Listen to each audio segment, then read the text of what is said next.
Donc c'est une image exclusive de Canal+ Cannes où l'on voit Nabil. Le coup de sang d'Osimhen, visiblement, contre soit Ndidi, soit Lookman. Il n'est pas content du tout. Il vient de marquer son doublé quand même.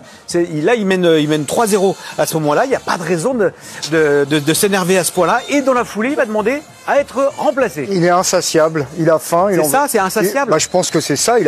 Il sent que sur ce genre de match, on en parlait entre nous, mais il peut se tâter, c'est-à-dire que en plus de détruire le Mozambique, il peut mettre un triplé, il peut marquer les esprits encore un peu plus. Après, de la personnalité, de la détermination, c'est bien aussi. Et puis, quelque part, vaut mieux se dire les choses, quoi, que plutôt les garder pour soi. Parce que quelque part, vous libérez une émotion. Maintenant, tant que tout le monde se taille sa part, ça va. C'est comme investir de loup, parce qu'il y a des ballons d'or, il y a effectivement du management d'ego, il y a des choix qui ont été faits par Eric Schell. Il joue sans ailier, Eric Schell, il a mis Chukwueze et Moses Simon au vestiaire pour l'instant, pas sur le banc. Donc voilà, c'est ces deux-là qui portent la sélection. Et puis Osimhen comme Lookman, ils ont un désir de revanche. Je vous rappelle quand même que cette équipe là, qui est en train de marcher sur la canne pour l'instant, elle n'est pas à la prochaine Coupe du Monde. C'est vrai.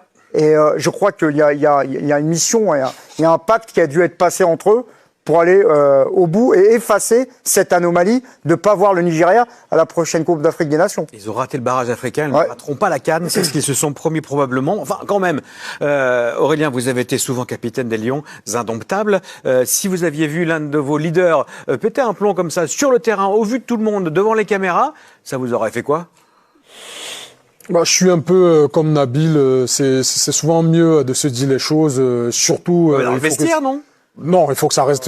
C'est souvent mieux de discuter que chacun dise ce qu'il ressent vraiment à chaud comme ça sur le terrain.